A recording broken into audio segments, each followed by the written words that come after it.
Welcome to the Nerd Party. I'm Darren Moser. I'm Phillip Gilfus. I'm Daniel Prue. And this is City Alpha 3.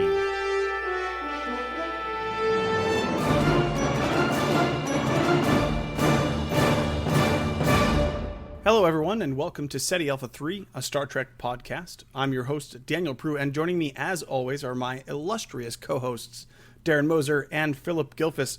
Now, guys, I don't know if you noticed, but it seems maybe another ship crashed nearby? Does anybody remember the official first contact policies of Starfleet? It's been so long. Well, that crash actually knocked us out for like an entire week. I lost consciousness, so I'm just coming to, so I can't remember at all. I think, is this one where we send them a bunch of pizzas to them that they didn't order?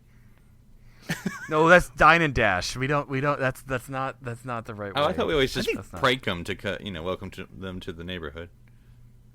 That seems like a risky first contact. Like, that would probably pay off in like 10% of the cases. But, you know, when we come across those species that only speak in pranks. The Prankians. Oh, yes. Yes, or we'll remove their leg, because I heard that's a great prank. Oh, yeah, that's an Orville reference right there. That will be edited out of the podcast. So, yeah, actually, guys, what I wanted to talk to for a very timely reason, April 5th is, of course, First Contact Day, and it is now May 28th. So, no, it's not. Sorry. I was like, you actually made me look at the calendar. I'm like, wait, is that? We're closer to Captain Picard Day than we are, like, First Contact I Day. just, it was something I thought of at the time, but I kind of forgotten about it. And then when I needed a topic for this week, this is what I came up with. But I wanted to talk about First Contact, not the episode, and not the movie, but the event of First Contact. But I wanted to throw a little bit of a twist in here. We were very fortunate that, I think, and that's my thesis here, is that we were very fortunate that the Vulcans found us. And over the episode, I kind of want to explore what might have happened if it wasn't a Vulcan ship that landed in Montana, if it was instead, fill in the blank. What would have happened to humanity? So I wanted to go through this not real quick, but I want to go into this and have your guys' thoughts. Let's just start with the basic premise of First Contact. In Star Trek chronology, it's kind of a really fortuitous happenstance situation of what happens with the First Contact event. Humanity has just survived barely World War III.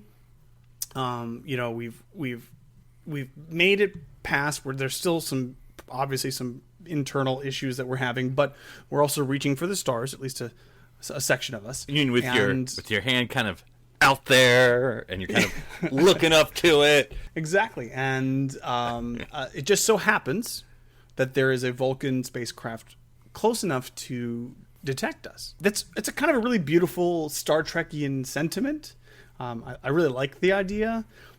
And of course, they hit the nail pretty hard on the head in First Contact when, of course, it's the Phoenix comes literally from an old missile.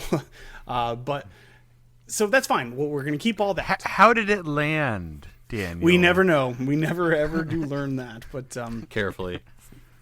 Yeah, very carefully, I guess.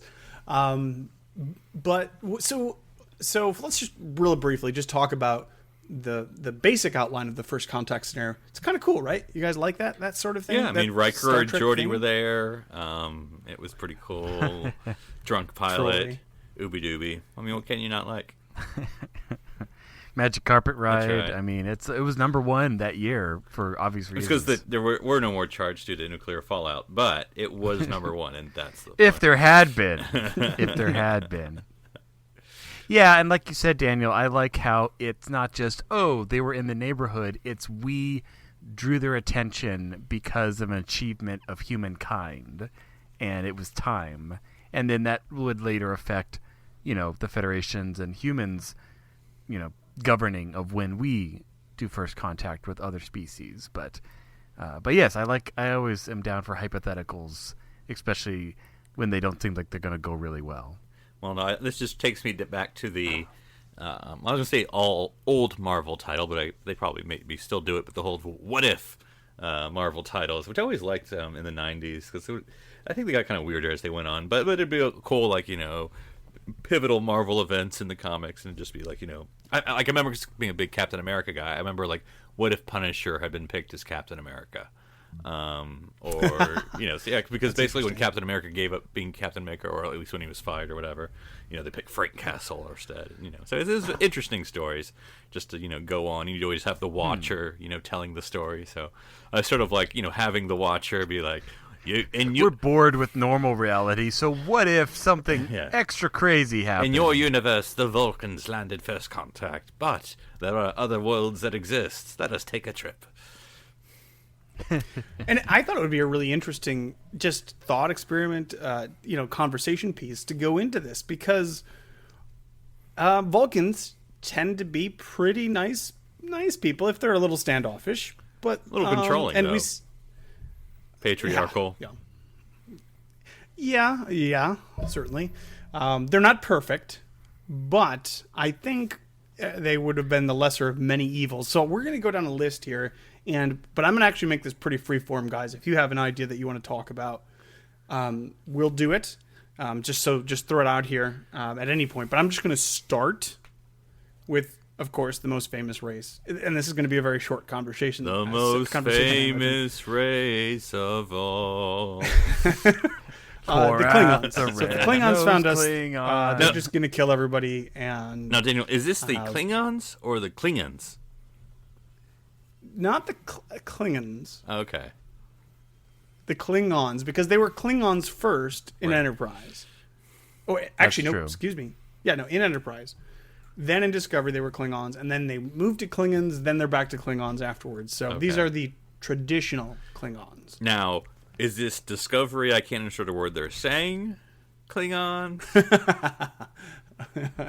So what do we think would happen? I mean, the Klingons don't... I'm sure they don't have an official first contact policy, but it's not going to go well for humans. Shoot first, ask questions later.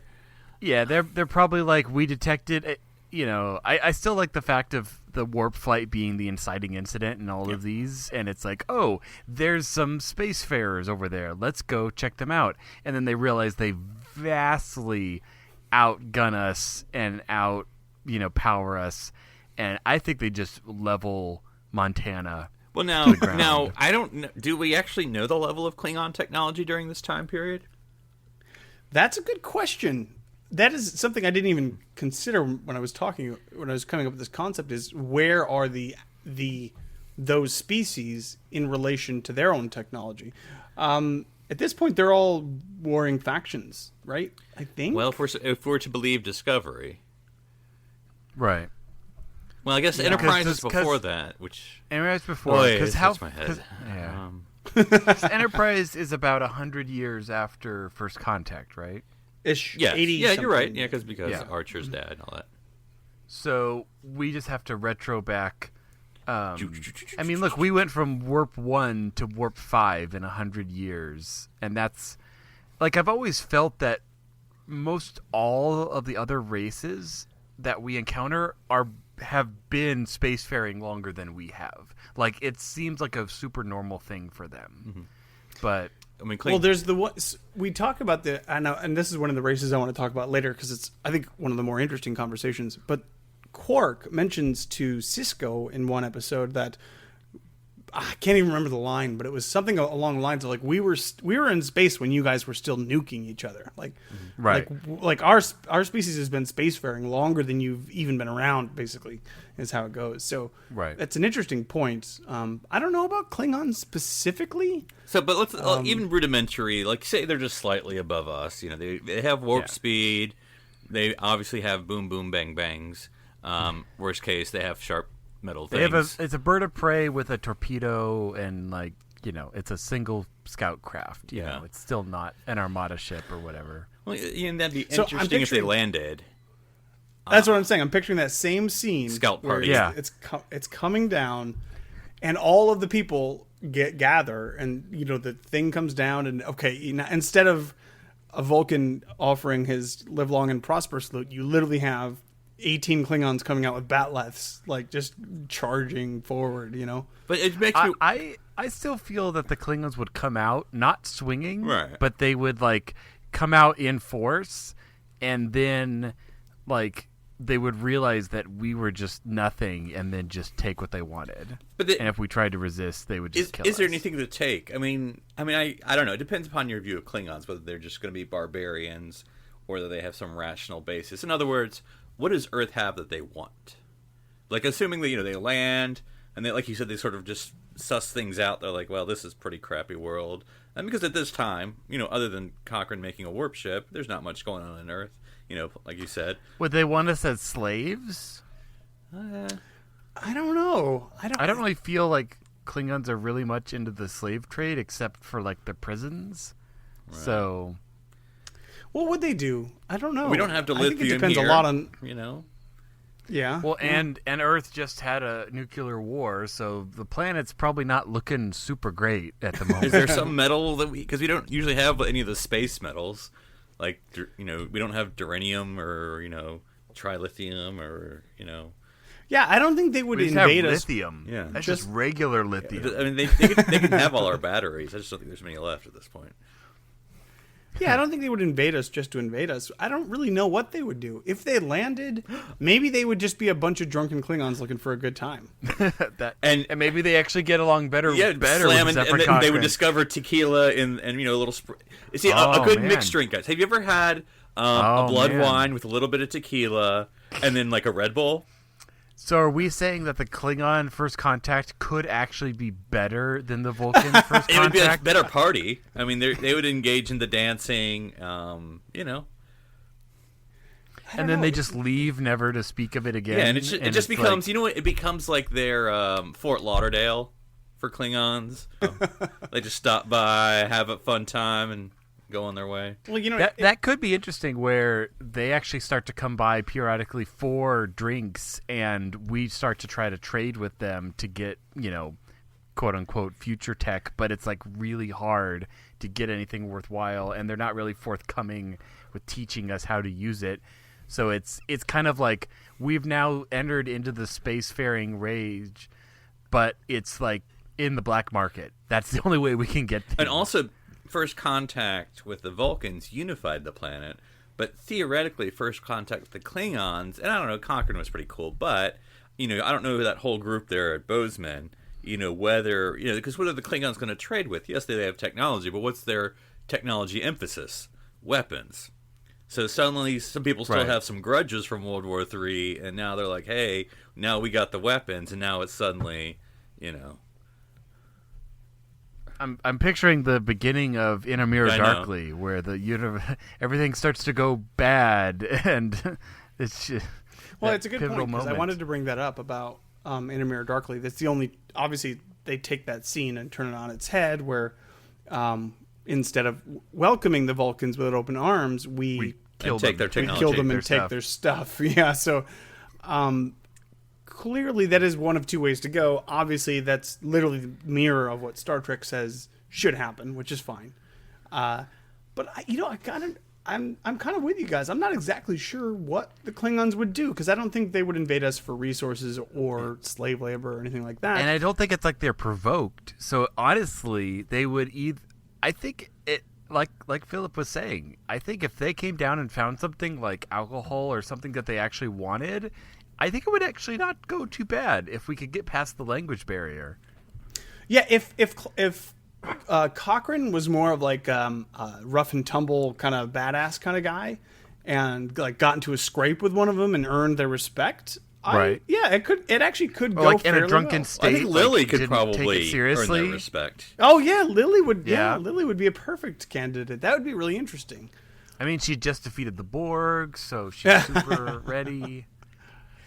And if that was the case, if that the humans somehow gained the respect of the Klingons in some sort of situation, what would that mean for the long term? That's kind of the more interesting question here. Like you said, Philip, if the Vulcans came and unified Earth, like the fact that there are now aliens and this is something we have to deal with, that unified the planet, would certainly the Klingons wouldn't unify us in the same way. They would probably, in fact, only kind of encourage the discord that World War III happened. But we'd have better weapons at that point. You know, it would be interesting to see.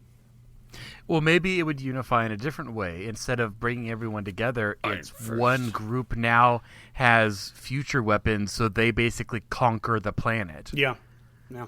So you get the same unification, but in a very different way. The Terran Empire. Yeah. It kind of feels like that would be a better start to the Terran It could Empire almost than... be like, and might even be a protectorate of the Klingon Empire. You know, we have a puppet government. Right. You know, I think they could see us as like a child race, but they like us, and so, you know, they're not going to wipe us out, but... we'd be like their Orions, or Orions, however you pronounce it.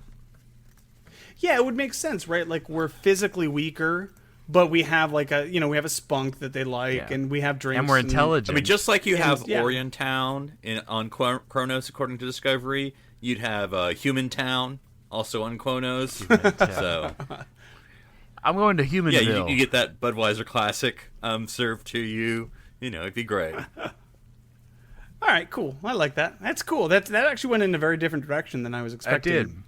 I did.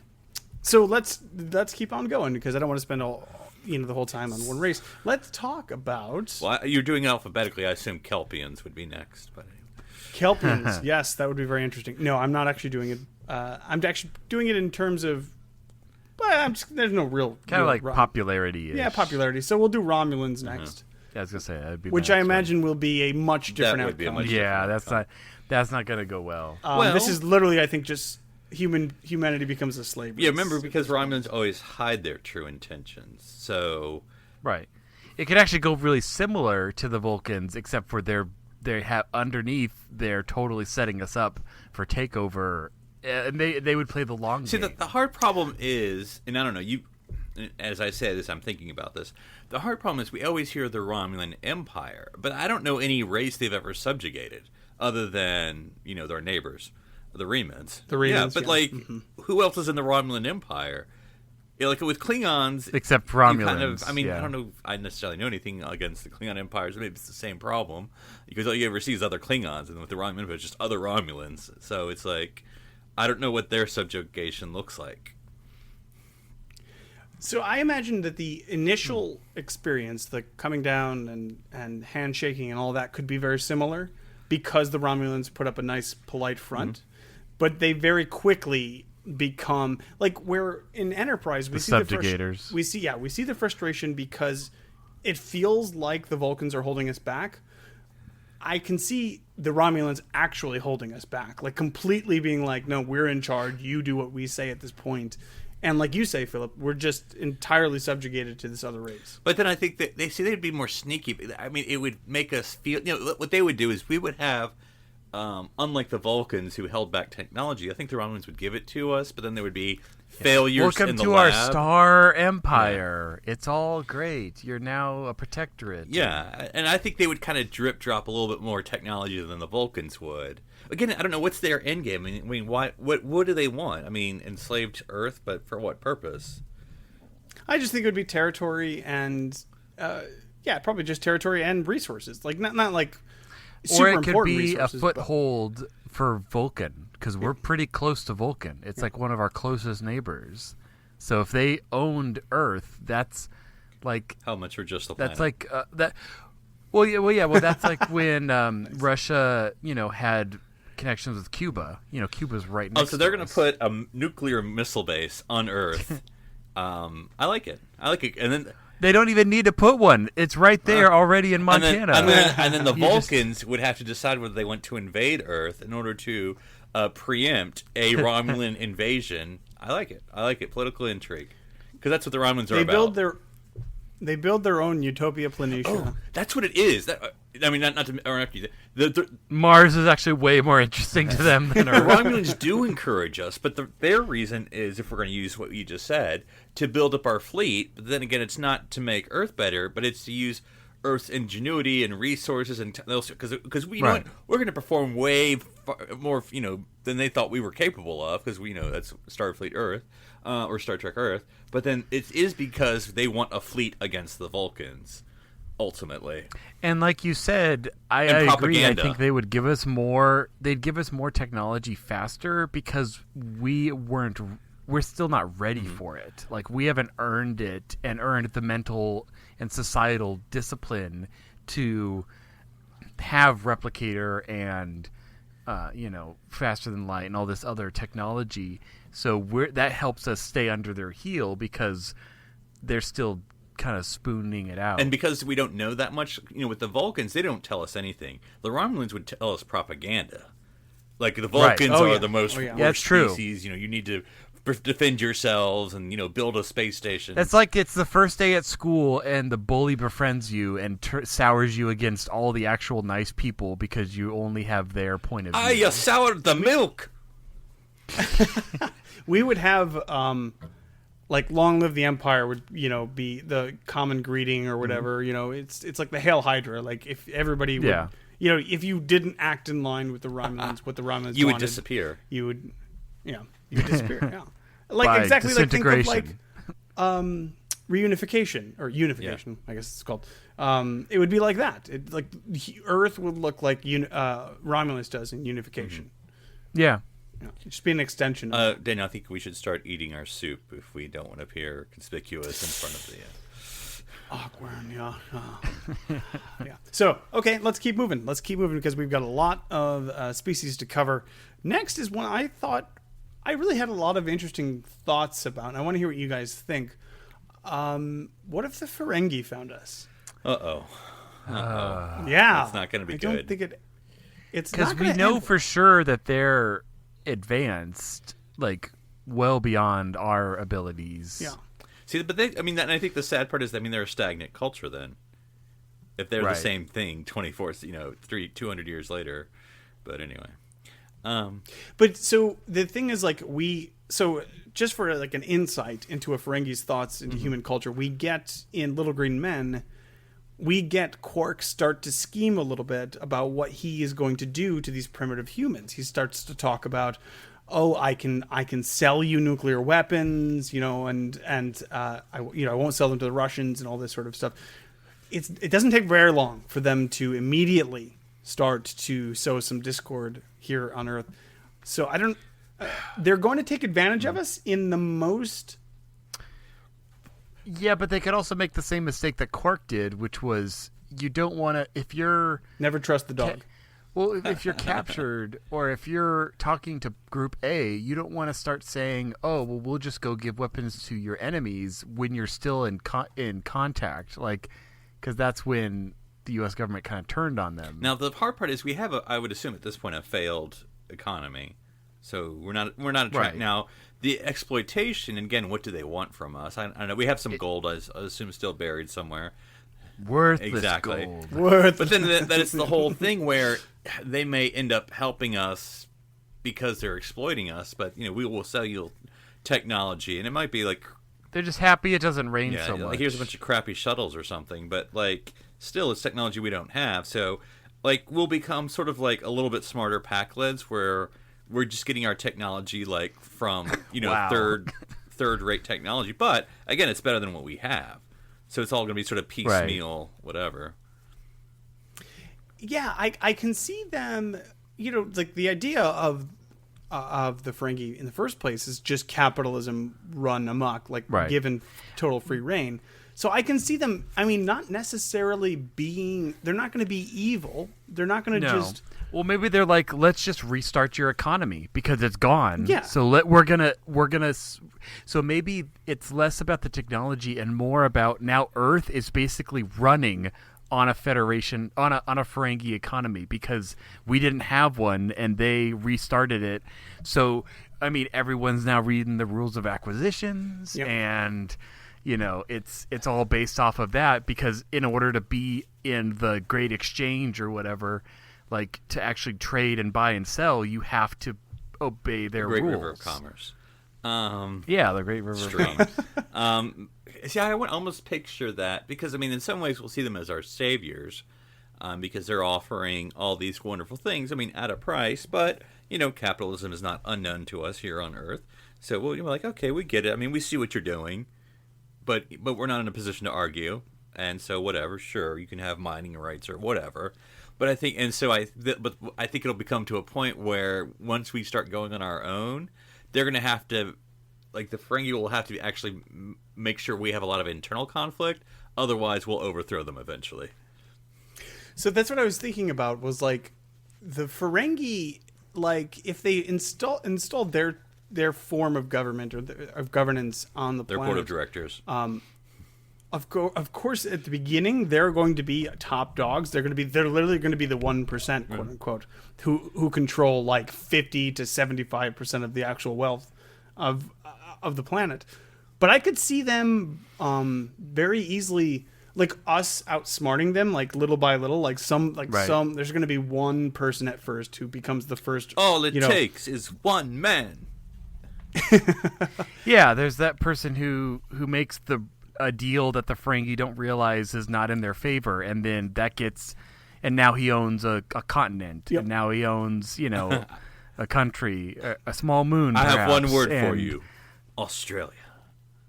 Yeah, and I don't really know if Australia is the one you want, but yeah, and then by 100 years from now, or from then, we're still based off of the principles, but like we're on par with the Ferengi as far as a species, right? Because I mean, and I don't know, it's hard to tell how humanity would react because, according to Star Trek, we certainly become our best from the Vulcans, and why is that?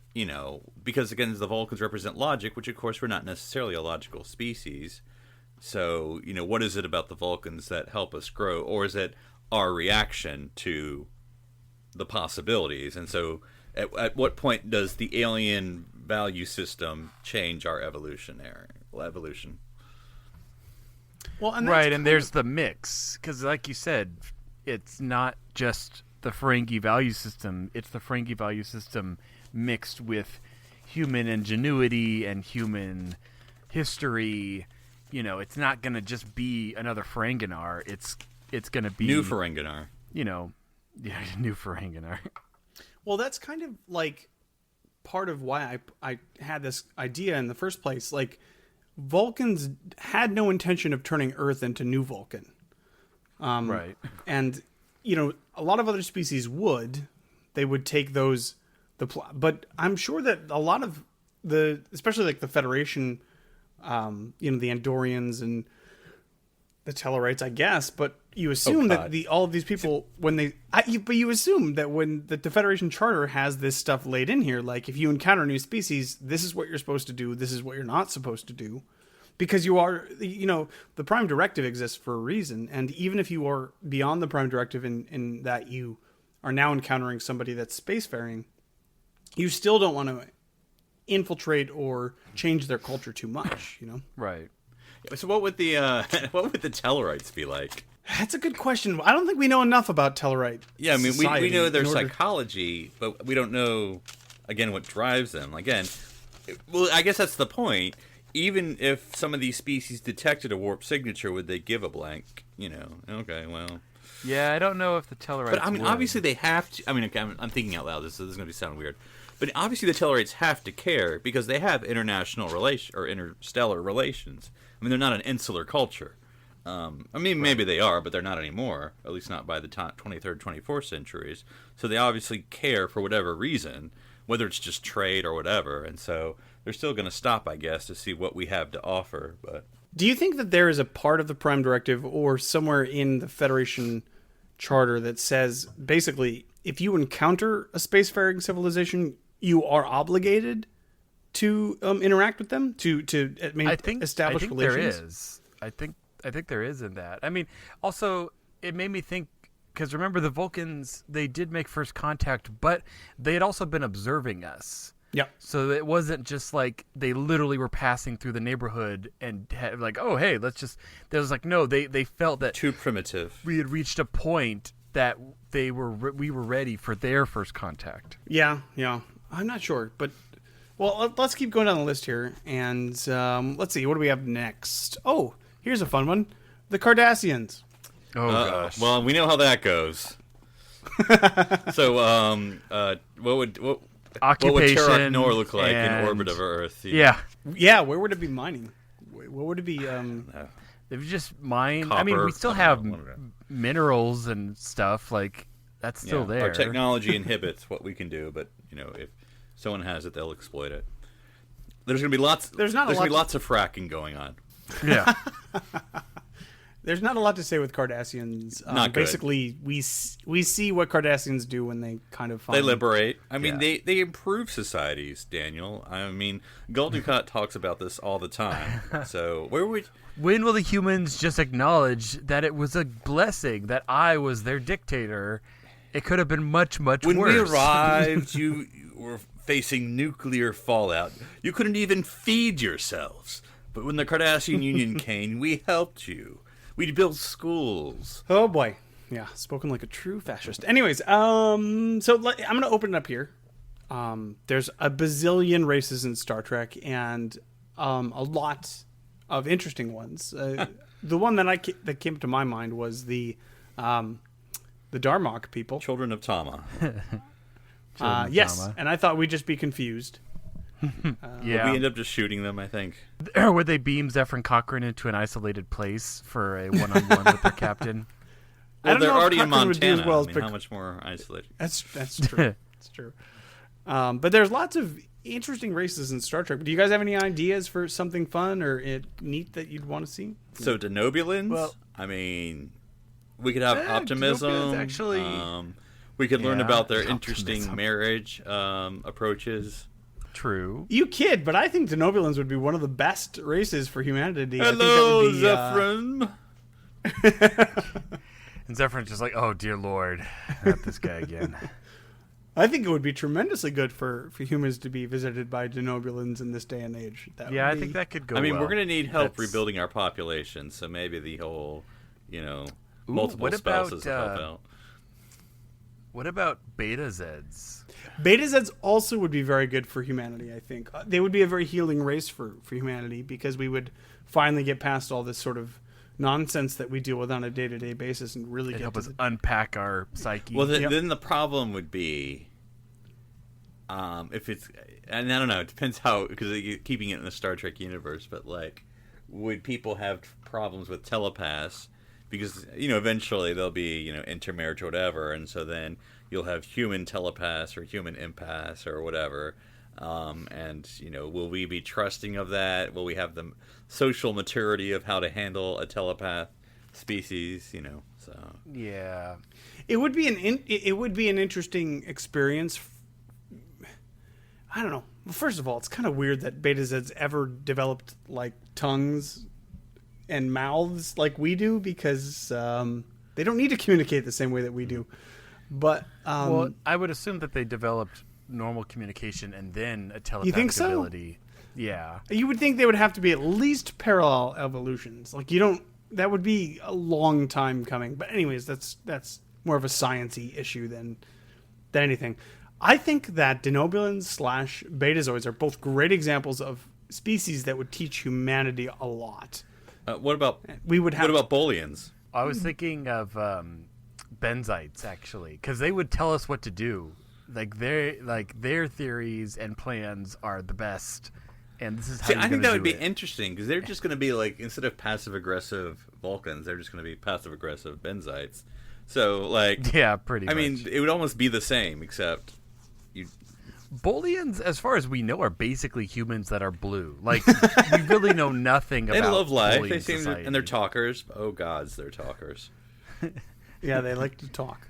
They're barkeeps. What as it were. do you think is the most closely related species to humans in Star Trek? Like, what would you I'd say say? Bajorans. Bajorans are very, very close. Yeah. I think for sure.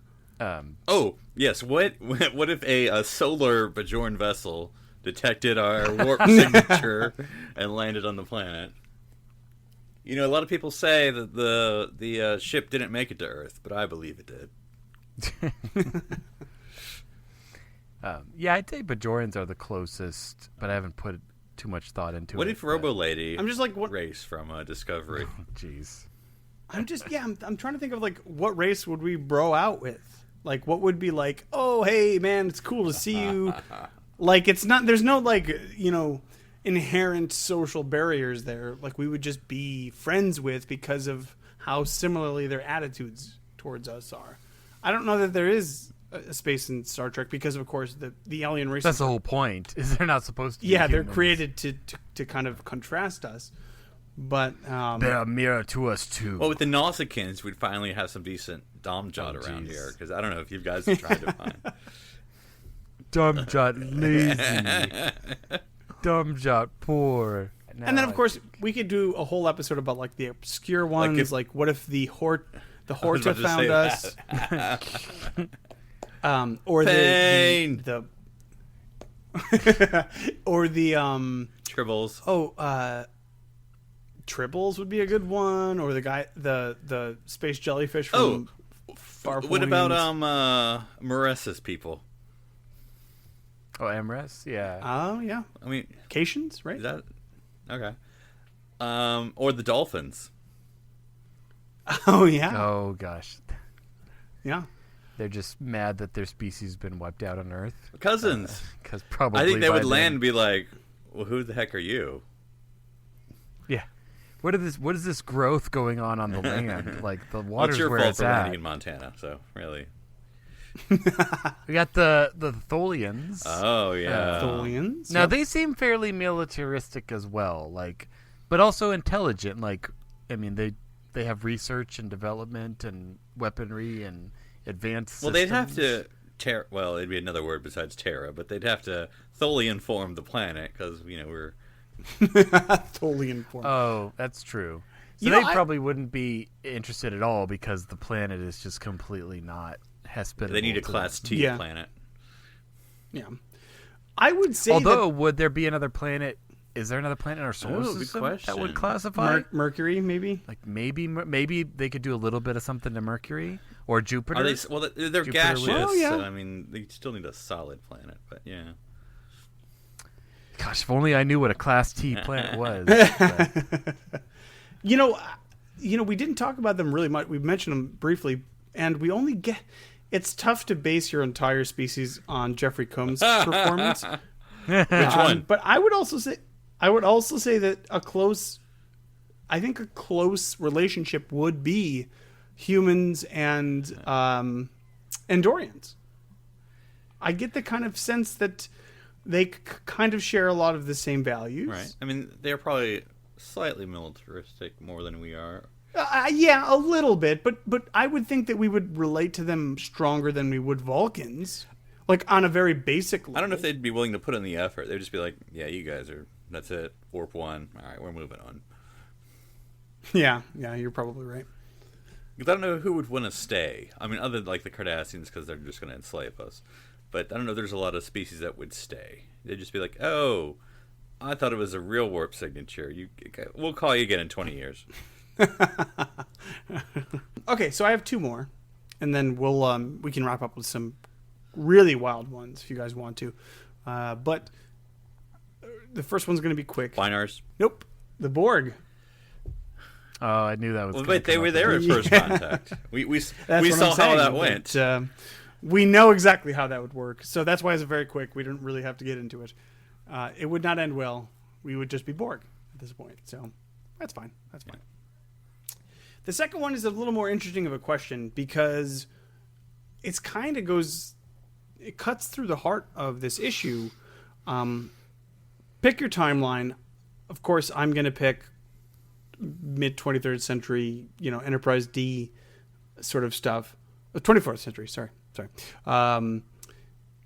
But say we took Picard, Captain Picard's Enterprise, and he was encountering Bozeman, Montana for the So first it's time. almost like the episode, First Contact. How would we... Yes, essentially, kind of ish. But how would we handle first contact with ourselves at that stage of development?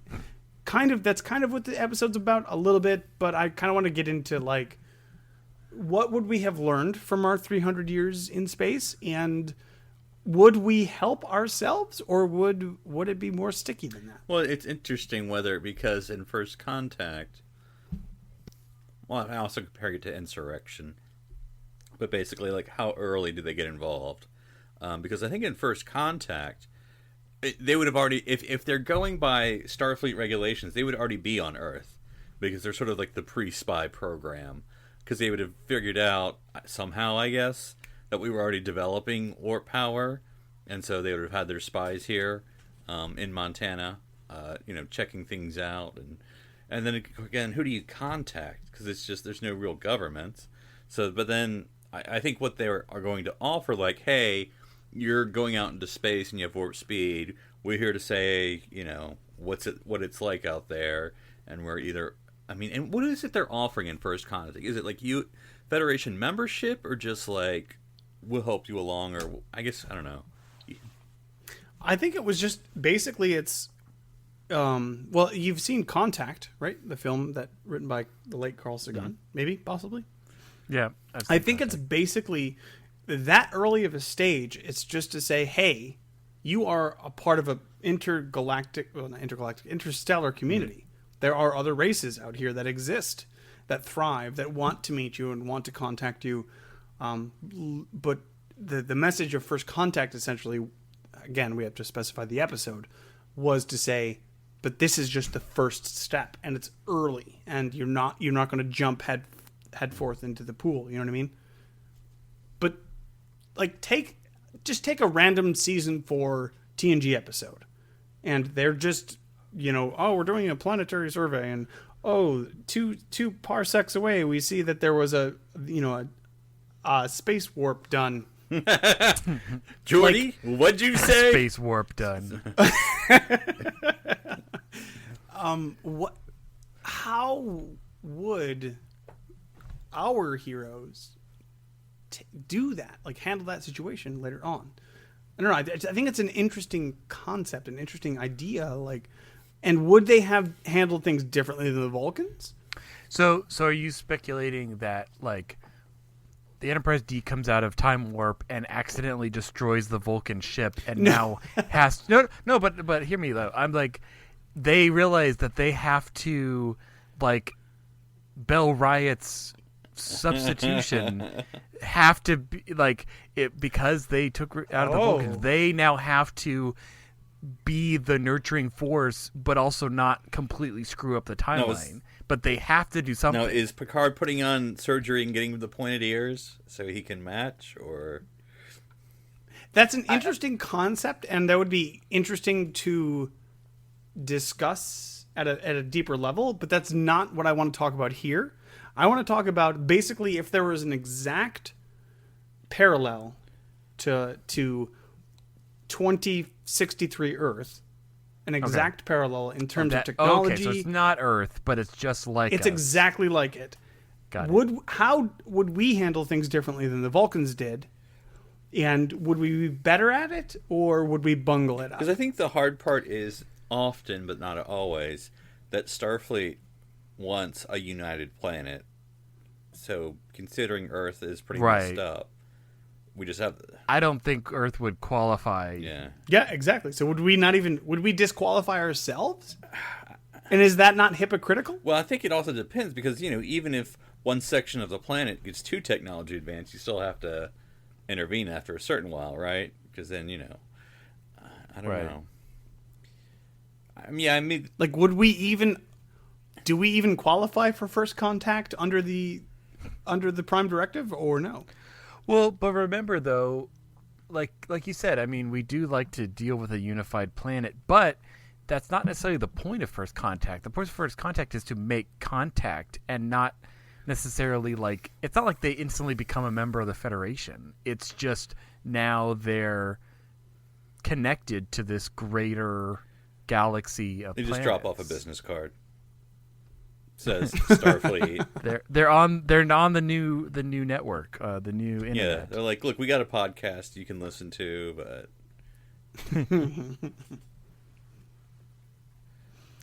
I don't know. These are all interesting questions, and it would be weird but neat to see what we would do in the future. Also, a little hypocritical, I think. I think that the Vulcans went in a little earlier than we would have. Although, would we go in just as well because of nostalgia of it's like we remember when we were like that. Man, Everything in Star Trek tells me no, because it seems to be that they're more hesitant to jump in than. yeah, they're I'm not sure Generation willing. Xers. Okay, well, lots of interesting conversation there. Any last minute species that you want to see as our first contact? What about? Well, I heard the Binars earlier. Ooh, binars. What about those photonic beings from Voyager? Well, how would they get here? Because we don't Species have holograms. 3734. Species A472. Kelpians was a joke, but that would also be an interesting conversation. They'd be too scared to contact Anybody us. else that you guys? Yeah, they would. You wouldn't think they would contact anybody outside their own race, but anything else that you guys want to talk about? I want to know who is the predator species on Kelpia, because that seems like they're ones we need to be talking with. Because That's actually a really interesting question. And what are their relations now? it's like, I mean, they bash you over the head with the fact that they're a prey species, and it's like, we get it. But basically all that means is that they're not the top of the food chain. And it's like, so what is? Is it just some mindless beast that's just massive, and just overpowers them, or is it another species that's technologically advanced? That's a really interesting idea, and almost certainly something that the Discovery writers haven't thought about. Oh boy. But seriously, like, what does that even mean? How would that even work in if you have a species that has technological ability to travel across the stars, you can definitely overcome any wildlife on your planet. But we are Tosk. Oh, Tosk. What if Tosk was our first? No. Anyways, we could do this for days. We could literally do this for days. But that'll be where we stop. Let us know if you have an interesting choice for first contact specialist species. And we'll talk about them later on. But hey, and if people want to get a hold of you, where would they find you, Darren? They can find me on Twitter, Twitch, and Instagram under Dr. Sci-Fi, or my website, drsci-fi.com. Phillip, what about you? If they wanted to get a hold of you and say, hey, what if the first contact species was a North Carolinian? Oh, cool. They'd have great barbecue. They can find me on Twitter at NC Public Servant.